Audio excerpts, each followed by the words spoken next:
Anda kan berlatar militer. Iya, Mas. Kenapa tidak mendukung ke capres yang latarnya militer juga? Saya kok lebih kelihatannya lebih kliknya lah. Anda siap Pak kalau misalnya diminta jadi cawapres begitu? Saya siap jadi apa saja. Siap ditugaskan apa saja. Siap nggak ditugaskan apa saja. Pernah nggak ditawarkan dalam posisi tertentu? Misalnya nantinya setelah kalau Mas Ganjar menang, kita akan jadi menteri pertahanan gitu misalnya. Jadi menurut saya mungkin juga itu bukan hal urgent yang harus dibahas di depan. Oh. Tapi antara ketua umum ya saya nggak tahu, Mas. Yeah. Ada rencana yang menggandengkan Ganjar sama Pak Prabowo. Nah, Itu sempat dibicarakan.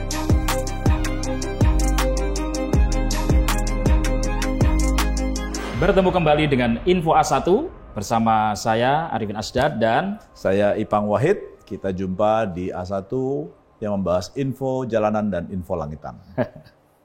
Gus, sepekan terakhir saya lihat ini kegiatan Pak Prabowo ya, sebetulnya mendominasi ini dibandingkan dengan dua capres lain. Pak Prabowo sangat kelihatan ya, kegiatan karena saya pikir hanya sekarang satu-satunya yang menjadi pejabat negara hanya Pak Prabowo. Ya, Ganjar sudah, Pak Ganjar sudah pensiun juga. Ya.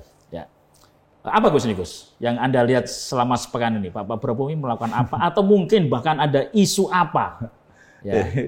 Sepekan ini isu Pak Prabowo itu menarik karena hoax tentang masalah mentampar dan menyekik.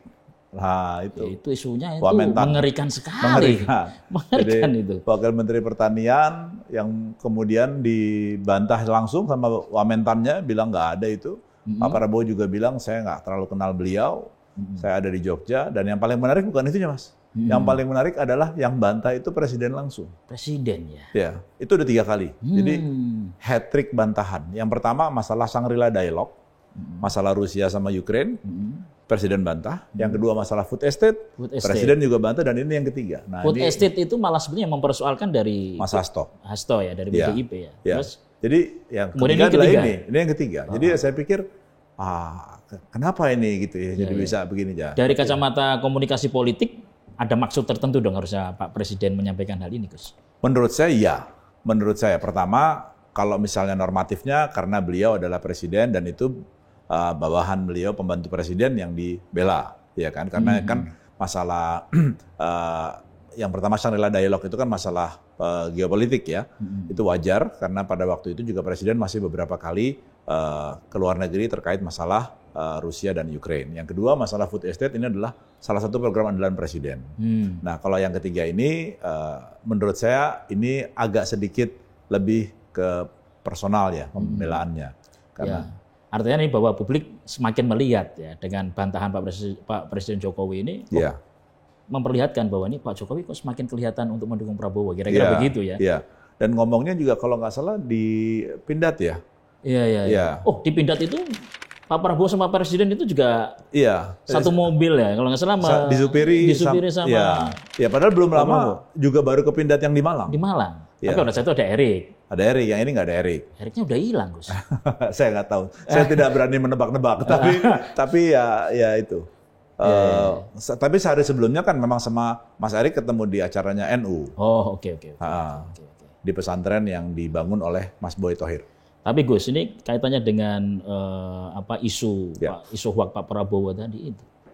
Ya, ini siapa Gus yang kira-kira ini menyebarkan atau membuat isunya itu? Nah, berawal dari mana itu? Saya sebagai praktisi komunikasi politik yang juga paham dengan data ya. Datanya itu menarik, memang itu terstruktur, Mas. Jadi terstruktur dari satu disambut sama yang lain, disebarkan oleh akun-akun yang lain. Jadi memang sudah kelihatan polanya. Saya sendiri tahulah polanya siapa yang melakukan, walaupun tidak akan menyebut ya. Nah dari situ sudah kelihatan. Nah yang menarik adalah pada waktu dibilang yang ditampar adalah Wamentan dan dibantah, kemudian ada hoax lain lagi keluar, diralat, bukan Wamentan, Wamen LHK. Akan jadi ini hoax kok labil gitu loh. Iya.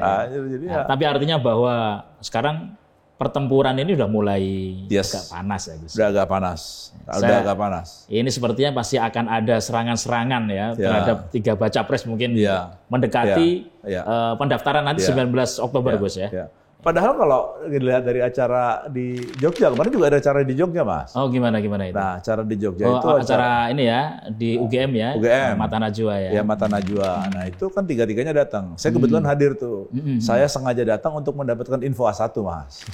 Seperti tugas yang di Iya. sana kan. Memang Saya kan tugas dari Info A1 kan. ditugasi ke sana untuk memantau. Akhirnya ketemu bertiga Gus. Saya ketemu tiga-tiganya. Wih, dasar. Ketemu Mas Anies, Mas Ganjar, sama Pak Prabowo.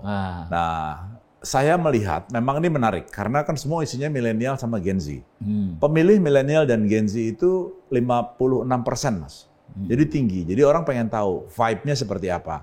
Mas Anies dahsyat, kelebihannya mau mengetahui masalah, nggak pakai paparan, ngomong terstruktur dengan gaya Mas Anies. Cuman menurut saya agak terlalu akademisi. Ya. Nah, Mas Ganjar bagus dengan gaya public speaking-nya yang memikat ya. Penguasaan panggungnya juga bagus dengan paparan yang detail gitu ya. Nah, Pak Prabowo yang unik menurut saya, karena justru yang banyak viral dan yang banyak respons itu bukan substansinya, tapi gaya beliau. Jadi gayanya, Nana, aku mau menjawab, jadi lucu-lucu gitu. Dan itu ternyata yang malah viral. Jadi saya malah ada datanya, jumlah tepuk tangan Pak Prabowo itu jauh lebih banyak daripada yang lain. Jadi kami di kantor ngitung data segala macam, secara media juga lumayan unggul ya karena itu. Jadi saya bisa bilang bahwa gini, pemilih itu tidak melulu tentang masalah rasional, tapi emosionalnya juga kuat. Nah, bukan tentang frasa, tapi tentang rasa. Nah, sekarang menciptakan rasa itu. Karena kan masalahnya cuma tanya, apa? Wah, ini orang asik ya, udah segitu aja. Bukan ngomongin, wah ini orang programnya detail ya, digital ekonomi. Enggak. Nah itu menurut saya. Tapi Pak Prabowo melakukan itu tuh natural atau memang ada semacam kayak di-create begitu ya?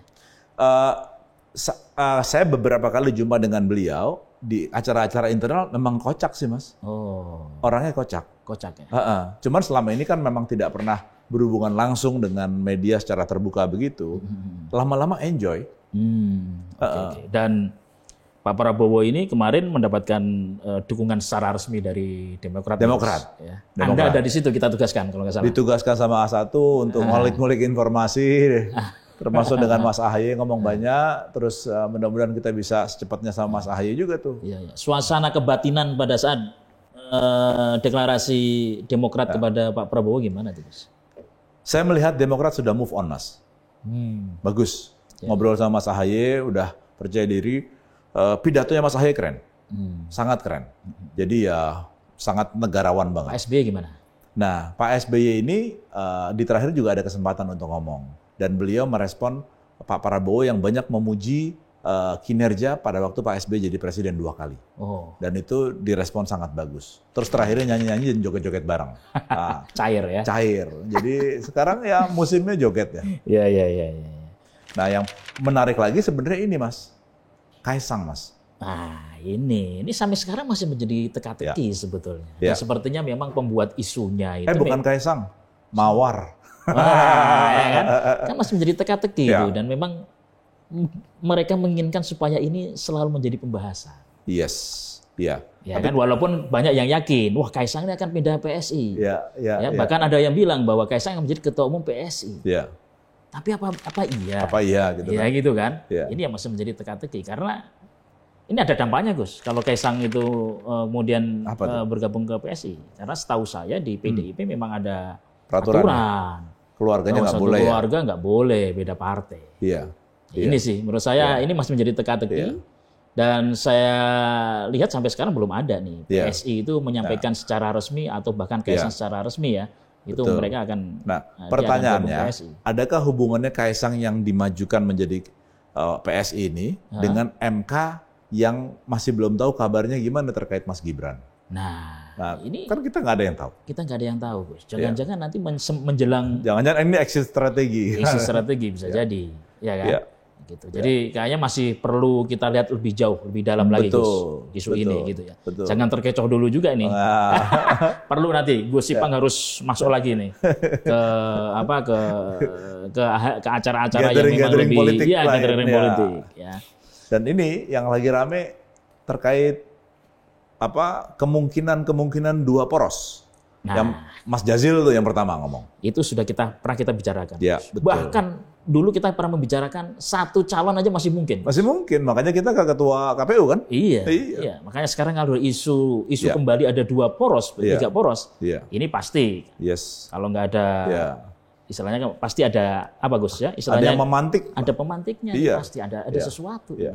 Ya. Gitu. Dan kemarin yang ngomong itu kalau nggak salah statementnya Mbak Puan ya, bahwa kemungkinan Ada Mas Jarod, ada. Mas Jarod juga ngomong ya? Mbak Puan juga ada, Iya. gitu loh. Mas Ganjar juga kalau nggak salah merespon ya. Sepertinya begitu, Iya. ada merespon. Ya. Nah, ini Jadi, kita perlu. nah ini kemarin juga Pak Prabowo ngomong, Pak Erlangga ngomong, Mas AHY ngomong bahwa kemungkinan Pak Prabowo wakilnya Mas Ganjar. Itu juga lagi mengemuka tuh. Padahal Tapi apakah istilahnya apakah betul Megawati mau mengambil keputusan seperti itu, Gus? Karena sedari awal sudah menyampaikan keputusan bahwa Ganjar ini adalah presiden. Iya. Kalau menjadi cawapres Prabowo, kita nggak tahu, Gus. Iya. Atau jangan-jangan malah Prabowo Puan. Kita juga nggak tahu. Ini masih tidak tahu kita kan. Iya. Gitu. Nah, katanya daripada kita nebak-nebak, kita duga-duga, mendingan kita tanya langsung. Nah, ini kan PDIP timnya Mas Ganjar ini kan kita belum pernah menghadirkan. Nah, ini sekarang saatnya nih. Kita nanya sama yang paling berotot. Ini Jenderal. Pak Jenderal dong. Jenderal Purnawirawan. Keren ini. Andika Perkasa. Ya, selain TPN, Gus, tim pemenangannya Ganjar, beliau dulu ini pernah menjadi Danpas Pamres. Jadi harusnya dia paham betul Jokowi itu seperti apa. Yes. Iya kan? Iya, betul. Nah, ini kita hadirkan langsung. Udah penasaran kita semua. Ini kebetulan beliau sudah datang. Oke, kita sambut dulu. Aduh, Mas. Selamat datang, Pak Andika. Terima kasih. Terima kasih. Silakan duduk, Pak Andika. Saya manggilnya Mas atau Gus? Mas saja. Kalau saya mau manggil beliau Gus. Apa kabar Pak Andika? Baik, Mas Asi. Terima kasih. Ya, kita sampaikan kepada Pak Andika dulu nih. Pasti jadwalnya ketat ini. Iya. Alhamdulillah menyempatkan datang ke sini, Gus. Iya. Jenderal Bintang 4 kita gemeter nih.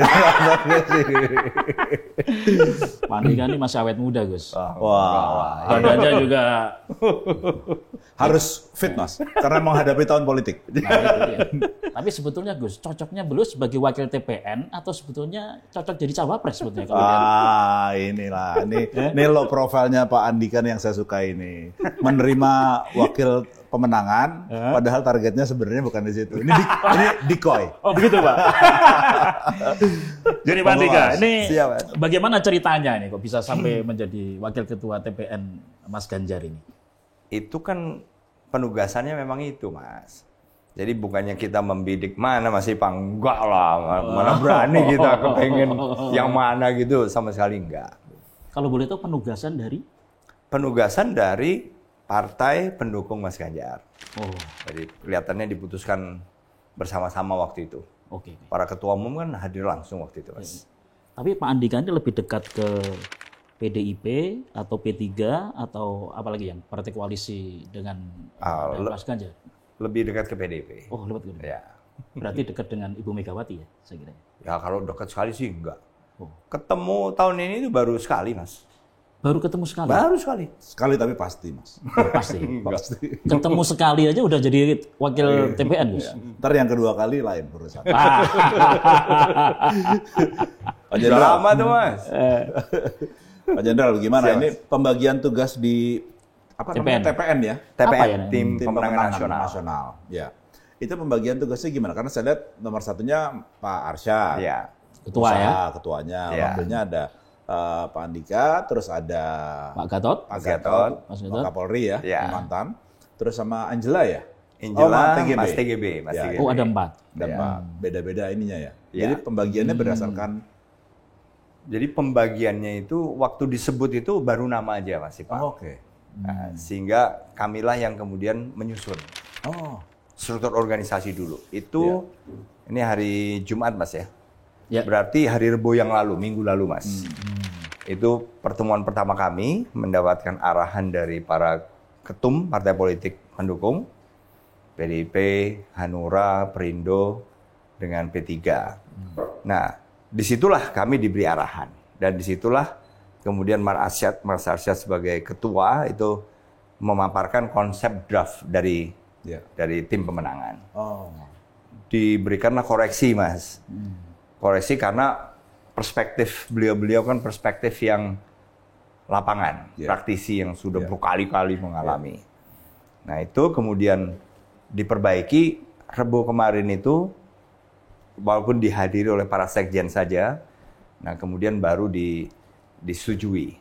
Nah itu sama sekali belum berbicara tentang tugasnya wakil ketua apa, belum. Nah karena apa? Karena justru baru strukturnya saja dulu. Bagian-bagiannya apa saja dulu. Rebo kemarin itu diberikan koreksi juga oleh para sekjen dan anggota partai lainnya. Nah kemudian untuk diperbaiki sekaligus dijadikan Rebo depan. Nah gitu Mas. Perkembangannya baru sampai di situ. Ini yang dimaksud dengan koreksi itu baru strukturnya. Baru struktur Mas. Wah, lama ya? Ya tapi tadi malam itu baru dipaparkan juga tentang visi dan misi. Itu draft kasar sekali lah. Kan direncanakan harus selesai ini akhir bulan ini. Sehingga pada saat pendaftaran capres cawapres itu kemudian harusnya sudah ada.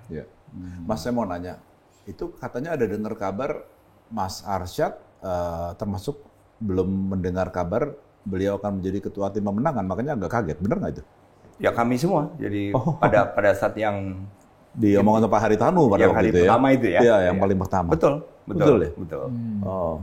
Jadi kami semua pun begitu. Loh, kok ada gitu? Loh, kok cuma wakil tim pemenangan?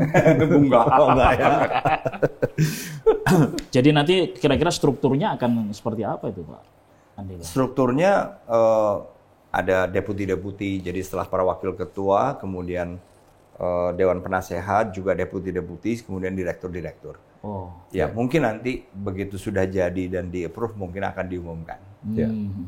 Kira-kira diumumkan kapan ini? Rebo depan itu tadi? Ya, Rebo depan target internal ya. Target internal Rebo depan. Tapi kalaupun ternyata masih belum kemudian sesuai dengan keinginan para ketum, ya mungkin mundur-mundur berapa hari lagi. Ada nggak nama tokoh atau orang terkenal gitu yang sedang mau? Kalau nama belum Mas. Belum ya? Belum. Sama sekali belum. Sama sekali belum. Saja. Baru nama itu ya kami yang disebut aja. Mas mau nanya, ini kan partai pendukungnya kan agak jauh perbedaannya antara PDIP dan P3 ya, secara jumlah kursi yang gitu, punya di DPR ya. Yang di DPR atau partai-partai lain yang di bawahnya, yang parlemen. Itu bagaimana? Apakah tidak ada terlalu merasa dominan dari PDIP gitu? Ya, saya tidak tahu pada saat kesepakatan antara para ketua umum, tapi yang jelas sejauh saya menghadiri Mas Ipang, menurut saya kelihatan fair lah. Karena selalu ada masing-masing partai ini memberikan saran atau suara, dan bahkan juga selalu hadir, dan bahkan dalam struktur organisasi ini juga dalam usulannya juga masing-masing partai juga pasti ada selain memang profesional yang direncanakan gitu Mas. Jadi nggak ada dominasi dari Mas Hasto, Sekjen itu enggak ya? Nggak ada. Biasanya yang mengundang itu Mas Hasto. Ya. Ya sebagai wakil ketua TPN Mas Ganjar ya Pak Andika ya, seberapa dekat Anda mengenal atau seberapa jauh mengenal Pak Ganjar sebetulnya? Sebetulnya kalau ketemu Mas Ganjar itu baru Rebo, ya maksudnya udah beberapa kali dulu waktu saya komandan Pas Pampres kan juga beberapa kali. Tapi kan cuma ya namanya presiden ketemu ya kita ya gitu-gitu aja lah. Pekerjaan ya. Iya. Ngobrol sekali lah. Karena pada saat Covid. Selain itu nggak ada Mas. Berarti belum mengenal secara belum. dalam pribadi belum sama sekali. Tapi kok langsung jatuh hati gitu? Love at the first sight. Kan saya juga yakin Mas masyarakat Indonesia yang memilih mungkin juga lebih parah dari saya situasinya. Saya lumayan sudah kenal. Banyak masyarakat Indonesia nanti yang milih siapapun ya, kan ada 3 calon presiden. Juga mungkin nggak pernah ketemu sama sekali. Menurut saya itu sudah cukup kok Mas, kita melihat dari TV atau dari sosial media online udah cukup. Tapi terus ayah Anda kan malah mendukung yang sebelah capres yang lain. Kalau itu nggak benar. Kalau itu nggak benar juga. Nggak benar karena mertua saya sebenarnya kan bukan bagian dari partai politik. Dan setelah meninggalkan PKPI kan juga nggak ada kemudian mengikatkan diri dengan partai politik manapun juga. Ya. Nah, untuk mengenal Pak Ganjar ini kan saya kira perlu ya, karena memang ini di tim mau nggak mau harus mengenal betul Mas Ganjar. Nah, selama ini yang sudah mungkin dibahas atau mungkin sedang dibicarakan oleh tim, sebenarnya apa sih kekuatan Mas Ganjar? Ya, yang jelas Mas Ganjar kan kekuatannya apa yang sudah di-achieve lah pada saat menjabat, di Jawa Tengah. Okay. Nah, sehingga dari situ, karena kita justru mendapatkan data-data itu dari survei-survei, baik yang dilakukan oleh surveyors yang selama ini sudah publik, tapi juga beberapa yang kemudian dilakukan secara mungkin tidak publik. Siap. Nah, dari situ kelihatan. Kalau kita mengamati langsung kan mungkin nggak akan terlalu tahu secara detail gitu loh, Mas. Apa kelemahan-kelemahannya. Kelemahan ini kan lebih merupakan karena disitulah kelebihan lawan. Kan bukan karena semata-mata kelemahan Mas Ganjar apa. Tapi karena di situ lawan ini lebih unggul, nah itu kan akhirnya yang harus diperbaiki. Tapi memang sudah sempat dibahas atau belum hal-hal seperti itu? Ya baru awal-awal. Baru awal-awal. Karena apa? Karena ini hubungannya juga nanti dengan scheduling. Itu kan belum, Mas. Tapi makanya dikejar minggu depan, Rebo depan itu diusahakan bisa tuntas struktur organisasi. Sehingga setelah itu kita harus move on ke berikutnya penjadwalan. Ini kan harusnya Mas Ganjar kan sudah tidak menjabat sebagai gubernur. Betul. Ya? Harusnya waktunya full speed sekarang. Oh, sekarang full speed ya. Okay. Udah ngontrak di Jakarta juga, di Kuningan ya. Nah, tempatnya saya nggak tahu persis. Kemarin kebetulan ketemu. Di satu pesawat. Oh, siap. Gus, tapi ini menarik loh isu terakhir-terakhir ini. Ada rencana yang menggandengkan Ganjar sama Pak Prabowo. Nah, itu sempat dibicarakan nggak? Enggak. Nggak pernah? Kalau di TPN enggak, Mas ya. Oh, nggak pernah. Mungkin partai politik, Mas ya. Mungkin. Jadi kabar yang bilang bahwa Mas Ganjar akan menjadi wakilnya Pak Prabowo itu benar atau enggak? Ya sampai dengan tadi malam kan kami kumpul, Mas. Mas Ganjar, kemudian tim pemenangan, maksudnya Mas Arsyad, saya, Mas TGB, kemudian sekjen partai, nggak ada dibicarakan sama sekali. Kita move ahead dengan rencana kita aja. Kita punya timetable sendiri dan itu harus kita kejar. Makanya kita tadi memaksa minggu depan harus jadi tuntas, termasuk isinya. Jadi bukan hanya struktur organisasi yang sedang kami perbaiki, tapi termasuk siapa yang kemudian menduduki jabatan. Plus, misalnya seleksi yang harus kami lakukan. Itu Rebo depan harus jadi. Jadi kami pun mengejar diri sendiri nih, Mas. Tapi sama sekali nggak ada pembicaraan apapun tentang isu itu tadi. Jadi kalau timnya sudah jadi sekarang, nanti siapapun cawapresnya udah tinggal ngikut aja. Betul, gitu, intinya. Betul. Yang kosong hanya itu aja.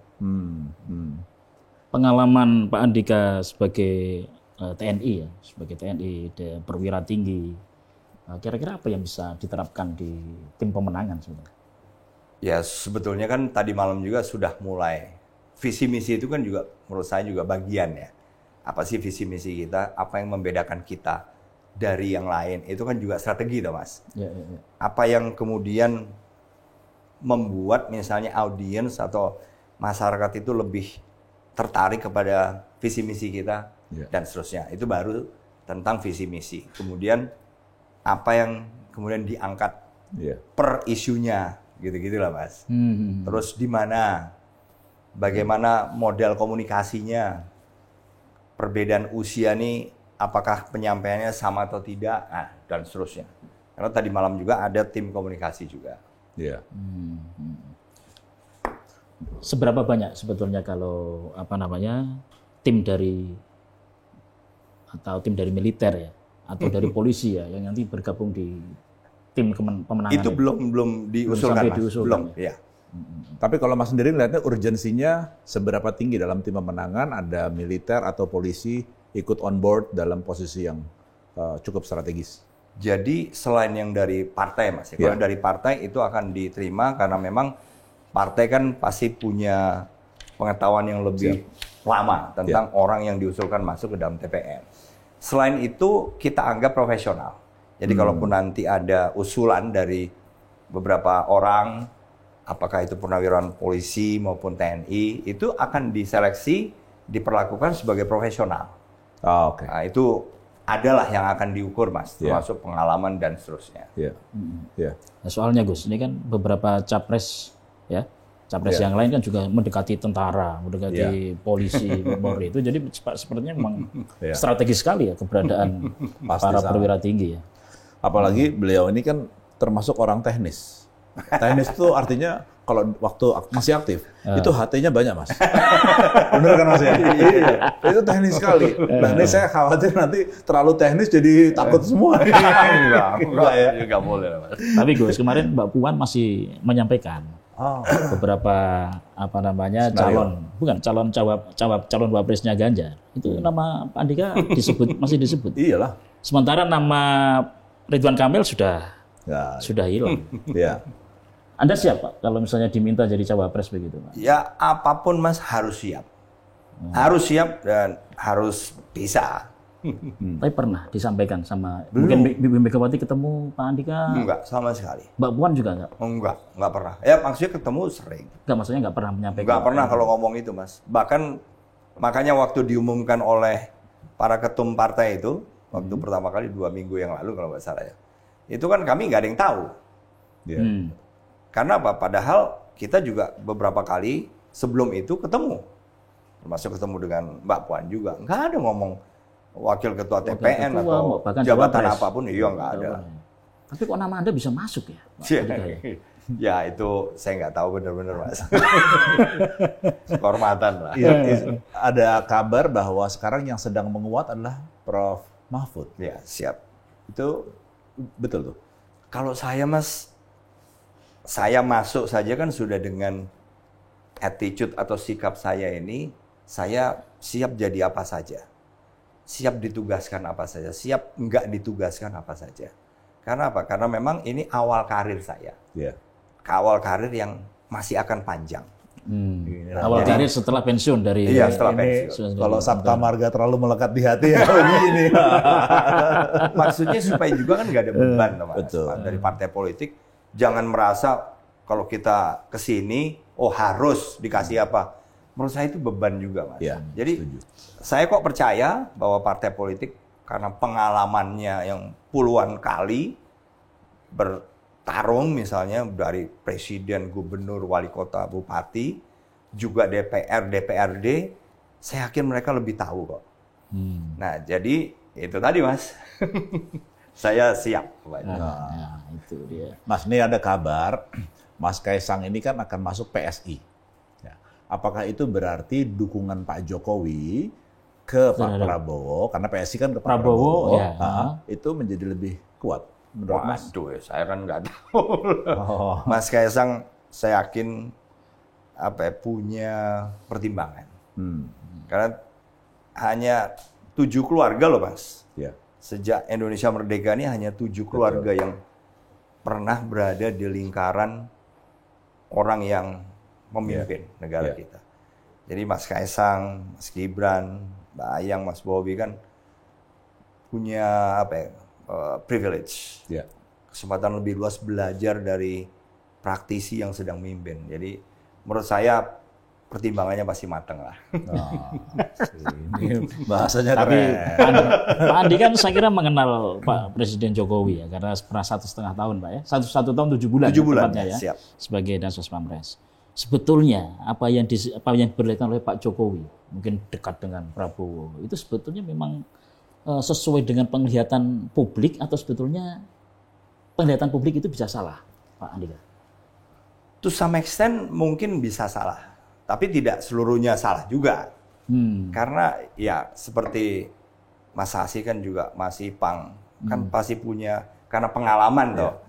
Usia, pengalaman. Jadi bisa melihat ini yang benar atau enggak. Tapi awal-awal misalnya, karena saya Komandan Pas Pampres, beliau Presiden, saya hanya melihat kalau orang laporan, kalau Presiden responnya iya. Itu bukan berarti iya setuju gitu loh. Bukan berarti noted gitu. Ya, noted sebetulnya. Sebenarnya ya paham lah kira-kira mungkin bahasa yang lebih tepat gitu. Belum tentu setuju gitu. Bahasa tentaranya siap. ya itu. Siap, tapi kan belum tentu. Belum tentu mengiyakan. Ya. Artinya memang Pak Jokowi ini dalam setiap langkahnya mengejutkan berarti ya. Kan orang bisa jadi kan, ya banyak yang nggak tahu ya. Banyak yang nggak tahu gitu. Kalau bahasa TikTok, pertama coba-coba, lama-lama loh kok enak gitu. Debat sekali. Pak Andika sebagai wakil ketua tim pemenangan, ya. Ini kan memang salah satu yang memang dibahas oleh publik, ya. Bagaimana cawapres Pak Ganjar. Ya. Tadi sebutin Pak Mahfud MD. Sebetulnya, ya dari tim pemenangan melihat secara strategis untuk menang, Ganjar itu harus dengan harus berpasangan dengan siapa? Atau misalnya dengan karakter seperti apa? Ya kalau kami sebagai tim pemenangan, Mas, kita ingin Mas Ganjar ini dapat pasangan yang akan lebih melengkapi. Ya. Ini menurut kami, karena memang bukan kewenangan kami, toh. Ya, kami membahasnya juga enggak, Mas. Sama sekali. Rapat-rapat yang dipimpin oleh Mas Hasto, ada yang dihadiri ketua umum, ada yang tidak.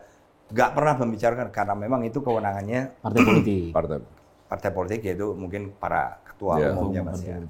Jadi kami sama sekali tidak. Tapi kan sebagai tim yang akan bekerja, memenangkan, akan lebih gampang kalau nanti pasangan ini complementing each other, betul. Saling melengkapi. Ya lebih enak, Mas. Ya artinya dengan melihat seperti Pak Mahfud ini apa nggak? Ada unsur yang melengkapi nggak kalau melihat? Ya semua pasti kan ada kelebihan kekurangan, Mas. Sekarang tinggal kita melihatnya dari mana. Dan nggak ada lah kita bisa nyari juga misalnya yang sangat sempurna. Tapi uniknya justru malah kalau pasangan Mas Ganjar ini kan kuat di Jawa Tengah, Jawa Timur, butuh di Jawa Barat. Tapi kenapa malah Ridwan Kamil ini dilepas ya? Saya juga bingung juga. Mungkin Pak Andika punya jawabannya. Enggak. Kita nggak ikut-ikut Mas itu, Mas. Pak, saya mau nanya. Anda kan berlatar militer. Iya, Mas. Kenapa tidak mendukung ke capres yang latarnya militer juga? Iya, itu tadi, Mas. Kalau saya kenal Pak Prabowo sudah sejak saya kapten itu kira-kira tahun 93-94 lah ya. Dan kemudian saya sebagai Kasat juga, beliau sebagai Menhan. Iya, betul. Sampai dengan saya menjadi Panglima, beliau sebagai Menhan. Tetapi kan dalam hal pilihan ini kita juga punya preferensi sendiri. Walaupun saya belum terlalu kenal Mas Ganjar, Mas Anies ini kan belum terlalu kenal, tidak seperti saya mengenal Pak Prabowo. Jadi saya kok lebih kelihatannya lebih kliknya lah. Walaupun saya belum tahu gitu loh, belum tahu persis gitu. Ya soal klik saja mungkin, Mas. Chemistry lah. Ya, chemistry itu. Pak Andika, ini ada yang menyampaikan bahwa untuk memenangkan Pilpres, seorang calon ini harus memiliki dana paling enggak 20 triliun. Ini sempat dibicarakan enggak pernah, Mas. Enggak pernah. Belum membicarakan sampai budget berapa untuk memenangkan. Belum. Begitu ya. Mungkin akan dibicarakan kemudian, tapi sampai dengan saat ini belum. Targetnya tadi itu. Minggu depan kejar dulu seluruh organisasi dan isinya, maksudnya siapa yang akan berada di posisi apa itu harus sudah selesai. Tapi mencari dana itu termasuk menjadi tanggung jawab dari tim pemenangan ini apa enggak? Ya, saya nggak tahu, Mas. Nanti kita lihat saja apa tugas pada kami. Bendaharanya juga belum dipilih kan? Belum. Ada jabatannya, tetapi belum ada isi. Makanya minggu depan inilah, Mas. Ya. Kali aja Mas Asim mau melamar. Mungkin ketua TPN mungkin merangkap sebagai bendahara kali, Gus. Enggak. Mas tadi kan ditanyain masalah pernah ditawarkan sebagai calon wakil presiden. Pernah nggak ditawarkan dalam posisi tertentu? Misalnya nantinya setelah kalau Mas Ganjar menang, ditawarkan jadi menteri pertahanan gitu misalnya. Belum ada, Mas. Sama sekali satu pun belum ada yang berbicara ke arah sana. Ya mungkin justru karena pengalaman, Mas ya. Pengalaman partai politik ini kan sudah berkali-kali. Jadi menurut saya mungkin juga itu bukan hal urgent yang harus dibahas di depan. Tapi antara ketua umum ya saya nggak tahu, Mas. Karena orang yang paling tepat kan salah satunya beliau. Posisi itu. Pak Andika, mundur ke belakang dikit ya. Ini setelah pensiun dari TNI, mengapa kok Pak Andika itu akhirnya memilih terjun ke politik? Ya, yang jelas latar belakang saya sih, Mas. Latar belakang saya kan untuk pengalaman 40 tahun di birokrasi, di eksekutif maksudnya. Pendidikan saya juga kebetulan itu tentang public policy atau kebijakan publik atau ilmunya eksekutif. Nah, sehingga saya pasti akan lebih maksimal kalau saya bekerja di bidang itu. Punya pengalaman, punya pendidikan. Nah, untuk misalnya ke pemerintahan, ke eksekutif, kan jalannya melalui ini, Mas. Pertama, dipilihlah calon presiden dan wakil presiden. Yang terpilih kemudian nanti membentuk kabinet. Kabinet ini bisa saja mulai menteri, wakil menteri, maupun tenaga ahli dan seterusnya. Nah, saya merasa saya akan lebih maksimal kalau di bidang ini. Nah, oleh karena itu ya saya lebih baik memutuskan untuk mengingatkan diri ke proses politik ini sejak awal. Toh saya udah pensiun dan ini hak saya sebagai warga negara. Ya. Menarik. Mas, terkait Mas Ganjar ya, kan tadi cerita gitu. Kalau boleh disebutkan impresi Pak Jenderal tentang Mas Ganjar dalam 3 kata itu apa kira-kira?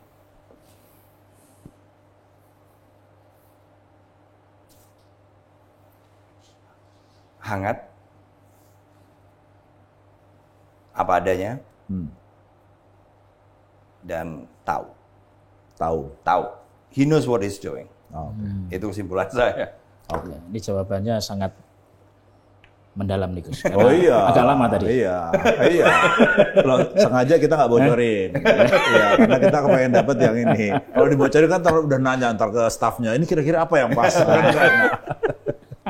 Apa adanya ya. Apa adanya. Bukan ada apanya. Bukan ada apanya. Bukan. Ada apa-apanya. Pak Andika, dukungan istri atau keluarga terhadap langkah Pak Andika? Wah, sangat full. Ya sejak dulu sih, Mas. Bukan hanya sekarang. Sejak dulu. Dan itu bagi saya keharusan. Karena kalau kita sempat misalnya berantakan, hubungan keluarga nggak baik, waduh kayaknya kok nggak mungkin lah kita bisa kerja ya. Pasti kan bercabang-cabang, Mas. Jadi dari dulu itu ya fokus saya justru di situ. Paling penting itu, Mas. Keluarga ya, Mas. Keluarga. Karena memang ada trauma masa kecil lah yang saya sudah sering ngomong berkali-kali. Jadi itu yang membuat saya ini harus first thing first. Hal yang paling utama bagi hidup saya adalah keluarga. Dan saya harus bisa. Nah, kok dalam perjalanannya ternyata bisa. Apakah gampang? Enggak juga. Tapi juga kalau kita mau ya bisa kok. Nah, ini yang kemudian membuat saya jadi full speed, Mas. Karena udah nggak mikir lagi. Karena istri, anak-anak saya semua sudah on track. Maksudnya kalau anak-anak ini kan ya sekolahnya benar atau enggak. Kalaupun setelah lulus sekolah, kerjanya apa. Gitu loh, Mas. Ada yang tentara juga, Pak? Nggak ada.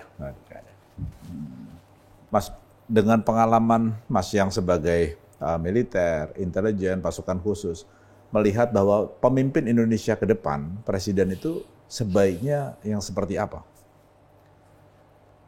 Kalau menurut saya sih nggak ada prescription ya, Mas. Nggak ada sih presiden yang... Karena memang biasanya dari era ke era, masa ke masa itu yang membatasi kan calonnya, Mas. Pemilihan ini kan bukan kemudian dari bawah mengusulkan siapa, tapi yang ada dulu, nah baru tinggal milih. Jadi kita dibatasi pada pilihan yang ada. Ya, jadi menurut saya yang paling untuk saat itu yang paling didukung lah. Kalau ditanyain ke Mas Arifin pasti sebagai wakil ketua tim ses gitu, yang paling cocok mana? Paling cocok ya Mas Ganjar. Langsung. Ini jawabannya bagus ini, hati nurani bicara. Pak Andika, di tim pemenangan ini kan ya ada Pak Arsyad, ada Pak TGB, ada Pak Gatot, ada Mbak Angela. Chemistry-nya udah ada ya dengan mereka ya, dengan Pak Andika ya? Ya karena pertemanan saja. Tapi pada saat pemilihan kan saya yakin juga nggak dihitung itu Mas. Ini udah saling kenal atau belum, nggak mungkin. Pokoknya dipilih berdasarkan mungkin kombinasi yang lebih lengkap gitu. Ya udah, kebetulan kenal sejak dulu. Mas Gatot sejak lama, sejak Kapolda Metro kita udah kenal Mas. Mas TGB waktu gubernur ya kita juga sering ketemu. Mbak Angela waktu wakil menteri pun beberapa kali kita rapat kabinet kan ketemu terus. Tapi memang TPN ini diuntungkan karena lumayan ramping ya, partainya nggak terlalu banyak. Jadi enak koordinasinya. Karena pengalaman 2019 TKN tuh partainya banyak, wah. Koordinasinya ya. Koordinasinya. Ya betul Mas Ipang benar. Karena saya bisa bayangkan, tadi kan saya nyatakan bahwa dari partai ini kan selalu menghadirkan di beberapa pos. Nah, ya bayangkan kalau misalnya lebih dari 4 gitu kan. Waduh. Iya. Jadi sekarang Pak Andika all out di TPN ini. Harus all out ini. Harus. Tanggung jawab lah. Iya. Kalau di TPN itu sebetulnya prinsipnya seperti apa, Pak Andika? Enggak, maksudnya gini, yang namanya tim pemenangan bisa jadi menang, bisa jadi kalah. Nah itu maksudnya ada prinsip yang dibawa nggak? Kita memegang apa yang sering disampaikan Mas Ganjar. Bahwa kita harus punya etika dalam, kan Mas Ganjar di dalam kampanye, tidak secara spesifik ke kami, karena kan baru 2 hari yang lalu dan tadi malam. Tapi kan beliau sering ngomong pada saat mereka turun ke daerah-daerah. Kita harus kampanye menggunakan etika. Yang penting jangan menjelek-jelekan orang, berbicara fakta, dan seterusnya lah. Kita harus pegang itu, Mas. Karena akan ditentukan juga nanti juru kampanye, siapa yang akan berbicara, menginterpretasikan visi misi, itu juga sudah disentuh tadi malam oleh Mas Ganjar. Karena nggak mungkin Mas Ganjar sendiri. Nah itu pun juga kita ingin pastikan semuanya yang nggak gampang meledak lah. Jadi selama ini 2 kali ya Mas Ganjar sudah ketemu TPN dalam forum? 2 kali ya? Rabu kemarin dengan tadi malam. Ini kan menjelang 1 bulan ke depan pendaftaran itu kan udah mulai rame nih. Para pendukung, relawan-relawan udah mulai di medsos sebar hoax apa segala macam. Eskalasinya udah lumayan tajam. Nah, apa kira-kira langkah dari Mas Andika sendiri dalam menyikapi itu? Kalau hoax itu sesuatu yang memang harus kita sikapi dengan cepat. Sejauh ini belum ada sejauh ini. Minimal kalau ada hoax yang keluar itu sebelum kami ketemu lah. Tapi sejak kami bekerja mulai Rebu, kemudian tadi malam, belum ada. Tapi itu memang harus di-counter. Harus. Termasuk yang dari internal, misalnya dari tim relawannya Mas Ganjar menyebarkan hoax gitu ya. Apakah akan ada teguran dari TPN sendiri? Justru tim relawan ini kan sekarang baru kitanya nih Mas. Nanti setelah itu baru kemudian kita akan menangani tim relawan. Nah, tim relawan itu kan juga harus ada prosesnya lah Mas. Belum kita bicarakan detailnya, tapi akan ada proses juga. Jadi juga tidak betul. Apa aja gitu. Pak Andika, faktor paling penting apa yang Anda yakini bahwa akhirnya Ganjar ini bisa menang? Faktor apa adanya. Apa adanya? Menurut saya apa adanya. Karena apa? Karena ya nggak banyak waktu lah. Lebih baik Mas Ganjar apa adanya, dengan semua pengalamannya itu akan berbicara sendiri menurut saya. Itulah kekuatan kita. Kekuatan Mas Ganjar maksudnya. Banyak yang mau hilang bahwa Mas Ganjar ini ingin mengkopi apa yang dilakukan oleh Pak Jokowi sebelumnya. Itu Anda melihat begitu atau memang apa adanya memang Pak Ganjar itu begitu? Apa adanya. Dari dua hari ini, Rebu kemarin dengan tadi malam nggak ada pembicaraan itu. Tapi bahwasannya kebijakan-kebijakan ini kemudian melanjutkan apa yang maksudnya beliau itu dilakukan oleh Pak Jokowi dan menyempurnakan itu pasti. Pasti itu Mas. Nah, karakter apa yang berbeda antara Ganjar dengan Pak Jokowi? Anda kan kenal juga dengan Pak Jokowi, ya kan sekarang kenal dengan Ganjar. Atau apa karakter yang sama? Mungkin karakter yang berbeda atau karakter yang sama? Sebetulnya kalau orientasinya sama. Saya ingat 2014 apa yang menjadi orientasi Pak Jokowi sama kok. Efisiensi, kemudian yang kurang beruntung yang harus menjadi fokus kita, meningkatkan yang di bawah ini, macam-macam lah, berbagai macam sektor ya. Tapi mungkin nanti akan lebih terasa dalam eksekusi. Jadi lebih ke eksekusinya. Beliau sudah membuktikan dengan semua achievement yang diraih selama 10 tahun ini dengan tantangan variabel yang berbeda-beda. Nanti kami melanjutkan juga mungkin walaupun usahanya sama, misalnya meningkatkan pelayanan BPJS, tapi mungkin variabel yang kami geluti beda jangan-jangan. Gitu loh Mas. Karena nggak selalu sama Mas. Ada yang harus kami perbaiki, tapi jangan-jangan ada variabel lain, misalnya ketersediaan anggaran. Mas Jenderal, dari menjadi Panglima, terus tiba-tiba sekarang menggeluti politik, ada culture shock-nya terasa nggak? Ya, kalau sama persis sih nggak Mas, tapi ya ada lah. Tapi juga nggak terlalu jauh beda Mas. Ya. Banyak juga ketidakpastian Mas di dunia kami ya, militer.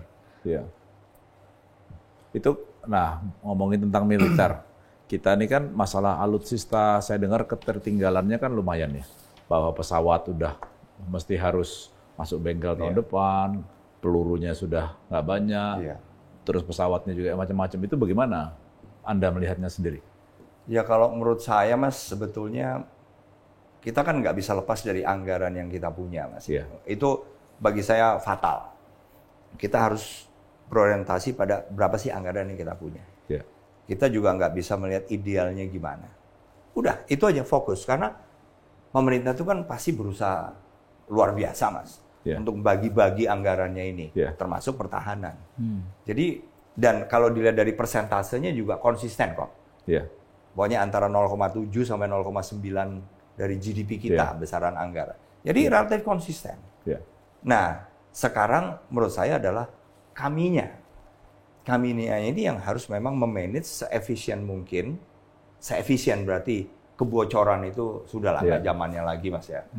Kebocoran. Kemudian yang dipilih apa dengan uang kita gitu loh Mas. Nah itu yang menurut saya harus terus sih. Karena apa? Datangnya teknologi kan juga nggak kelihatan. Misalnya 10 tahun yang lalu. Misalnya keunggulan teknologi menggunakan drone. Kan, waduh ini membypass beberapa banyak alutsista Mas. Antara lainnya tank, artileri itu udah lewat aja ini. Betul. Lebih murah maksud saya. Lebih jauh jangkauannya. Jadi dengan uang yang kita punya, kita bisa kemudian bukan membypass yang sudah ada ya terus kita pelihara. Tapi juga dalam pemanfaatan alutsista drone misalnya itu sudah bisa menggantikan beberapa senjata.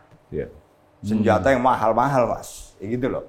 Itu baru drone. Ada lagi nanti yang lain lagi Mas. Ini sepertinya mau visi pertahanan sebenarnya dari beliau nih untuk memperkuat Mas Ganjar ini. Sebenarnya di sini mancing doang. Ternyata benar keluarnya banyak. Luar biasa. Pertanyaan terakhir dari saya Pak Andika. Pak Andika udah terjun ke politik. Apakah sekarang sudah menjadi anggota partai politik? Ya kalau resminya nanti yang mengumumkan partai politik Mas. Tapi sudah istilahnya sudah menyampaikan atau bagaimana walaupun mungkin belum punya KTA mungkin? Belum punya KTA. Belum, karena nanti itu yang disampaikan oleh partai politik. Tapi saya bisa menebak sih. Pak Andika ini mau masuk. Belum. Boleh ya saya tebak ya Pak Andika akan masuk PDIP kan? Ya, yang penting saya nggak ngomong Mas ya. Mantap ini. Gus, asik ini kita bicara dengan Pak Andika. Mudah-mudahan nanti kita bisa ketemu lagi, Gus. Sosoknya tidak seram. Karena saya takut nantinya kalau di TPN, kan yang lain-lain begitu ini, enggak, saya begini, wah, antar pada takut. Bintang 4, mantan Panglima, jadi jangan-jangan Arsyad juga takut lagi. Teamwork lah, Mas. Teamwork. Pak Andika ini juga dulu mantan Kepala Dinas Penerangan loh, jadi secara komunikasi. Iya, Mas. Saya kenal beliau waktu di Kadis Pena, jadi ilmunya banyak juga. 86 ya? 87. 87 saya, Mas. Angkatan 87 dan adik Makayasa lulus. Enggak, Mas. Oh, enggak ya? Enggak, bukan. Oh, bukan ya? Saya nomor 2, Mas. Oh, nomor 2. Ya beda tipis lah. Oke, Mas Andika. Iya, Terima Mas. kasih banyak sudah datang ke sini di A1. A1 itu singkatannya Arifin, satunya Wahid. Irfan Wahid, A1. Ya. Kita sok-sok aja mendapat info jalanan dan info langitan. Pak Andika semoga sukses Ya, terima kasih, Mas. dalam memenangkan Mas Ganjar. Ya. Siap. Semoga yang terbaik. Itu Pak. Terima kasih, Mas Ipa. Oke, terima kasih sekali Thank lagi you, Pak Mas. Andika Thank you. atas kehadirannya. Thank you. Ya. Thank you. Terima kasih, Pak. Ya, Mas. Ya, Mas.